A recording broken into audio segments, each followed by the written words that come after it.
Welcome back, everybody. So when it comes to common amendments, the reason that I've chosen this topic today is because in the last 2 weeks, I myself have probably answered this question about, some of these questions about 12 to 15 times on quick connects and through agents just asking if I got a minute. And I can only assume that if I'm getting these questions consistently, the other managers are getting them as well on a high frequency. These common amendments I'm going to go over. I'm going to share my screen with you, and a lot of you may already be aware of these strategies. But for those that aren't, this could be a bit of an eye-opener in some ways.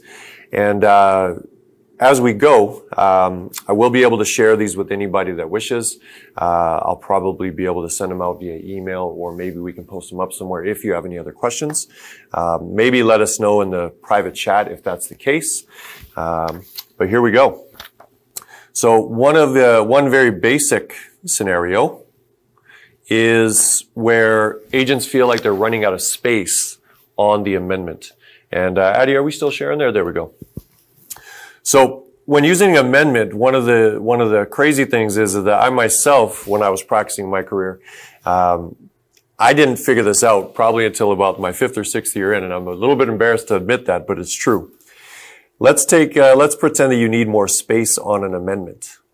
Well, in a case where you were like me early on, I never realized I could simply cross out delete and create the word insert and then use the entire page. I always, for whatever reason, thought my brain was limited to just using the insert portion. And, I think it was Steve actually who was like, why don't you just cross that out? And it made total sense, and I felt like a knucklehead, but I think we've all been there at a time or two. So right up here where you have delete, you can cross that out and put insert. You can use the whole page now to add as many different amendments into the contract, insert as many terms as necessary, and save yourself the frustration like I had at one point in my career. That's one thing. Another common amendment question that we get is how do you delete conditions and also add a term to the contract? Many of you are already aware that when it comes to removing conditions, most of us do it via a notice that waives the conditions. That being said, when you think about it, let's pretend your conditions are due at 9 p.m. tonight or even 6 p.m. tonight, and you need to get a term added into the contract before your client is comfortable removing the conditions. Well, an easier way to do it, instead of sending the amendment, waiting for it to come back, waiting for it to be initialed by the other party, and then sending the notice, which would typically go right down to the wire, a different strategy would be to use an amendment to remove the conditions and at the same time insert the term. Most commonly, you're going to find that you want to remove conditions in favor of adding a repair that became evident and necessary as per the inspection. Or maybe it's a replacement of something, a repair of something. There's so many different terms that we will often need to add into a contract, and we don't want it to go down to the wire. So in this case, you'll see on the amendment that we will delete financing, delete inspection. You can delete whatever conditions you have in the contract, and at the same time, insert the term. Deleting a condition is the same, in essence, as sending a notice removing the condition.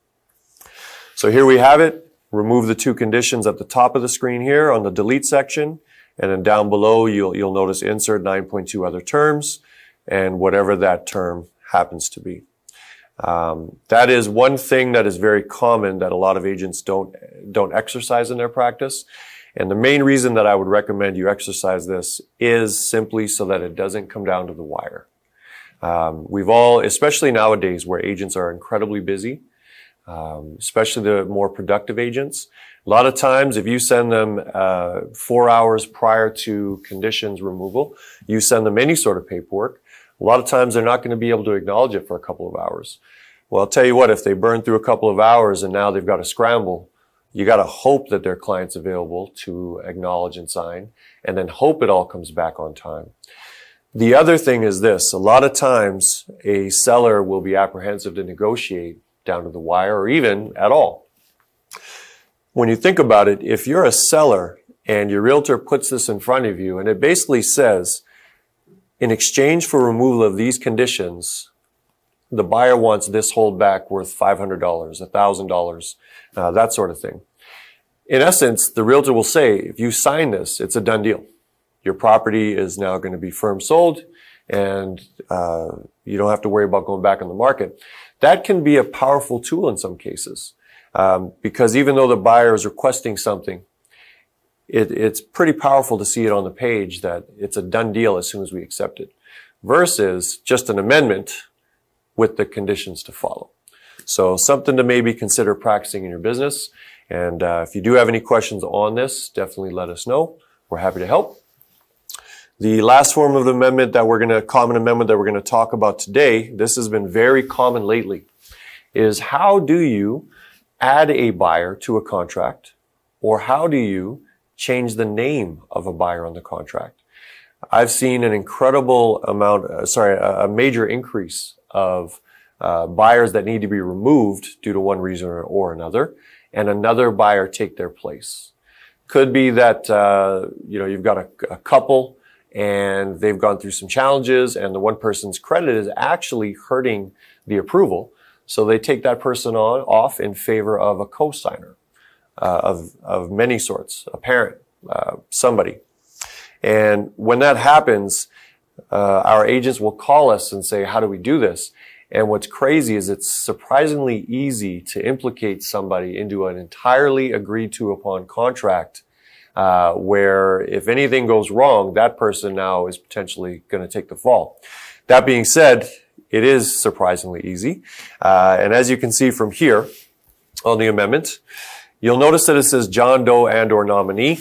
I intentionally did that because we do see a lot of cases where a corporation is used, and that corporation is now going to come off in favor of the personal party. Or somebody is making a purchase and they're not sure if they're going to need a co-signer at any point, so they'll put somebody's name and or nominee. So in this case, you'll see that we've got at the top of the page, and this is probably the most important aspect of this, at the top of the page where it says the seller and the buyer, you got to remember that this here is in reference to the existing buyers and sellers on the contract that's been conditionally accepted or even is now a firm sale. So the top of the page is the people currently on the contract. In the middle, in the body of the amendment, we're going to change the contract. And at the bottom of the amendment, everybody that's been a party to the contract, the ones that are currently buying and the new buyer, has to sign. So you'll see here we've got the buyer, John Doe and or nominee, is being deleted. We're going to insert the buyer, Michael Johnson. And then down in the bottom here, you're going to see John Doe and nominee signed on one line. And then just at the next buyer line, we've got Jane Doe / Michael Johnson. We often get as managers the question, how do we make a contract valid when we have 3 or 4 buyers or more? Well, it's pretty simple. You just have one person sign, put a /, put the other person there as well. And in this case, we've got all 3 parties, the 2 current buyers and the new buyer. And moving forward, of course, the old buyer that's been removed will no longer have to sign anything because they've effectively been removed from the contract. That, in a nutshell, is a question that we have very consistently these days, is how to remove a buyer or add a buyer. Now, keep in mind that this one page is going to now implicate that new buyer into all of the terms, conditions of that contract. If it happens to be a firm sale, it's kind of crazy how easy it is to replace somebody entirely. One thing that a lot of agents forget to do, or they confuse doing, is that now with that new buyer coming to the mix, a lot of times the agent hasn't necessarily even met the person. So the things about your paperwork still apply as if you were started from scratch with them right from the beginning. You do need to sign them up into their own buyer agreement, their own consumer relationships. You need to have them complete FinTrack on them. So you're still going to need to do all the regular stuff because technically you are now representing them in the purchase, even though maybe they never saw the home. So you got to remember to do that. And you don't want to amend your existing buyer agreement because all of that is now past tense. what you need to do is create a brand new buyer agreement, brand new consumer relationships, and FinTrack, of course, all new paperwork for this new buyer, and make sure that you get that uploaded into the system. It also means you got to have those discussions with them about how you earn your compensation, about what it means for you to represent them, and how, of course, you can assist them moving forward. So those three common amendments are questions that the management team has been answering consistently, well, ever since I've been a manager, but even more so in the last few weeks. As you can imagine, I'm seeing on some of the Facebook posts that lenders are taking a little bit longer now to get approvals because of the activity in the market. So considering that some of the lenders aren't approving, or CMHC and Genworth are not approving various buyers, you may find yourself in this situation in the weeks to come here.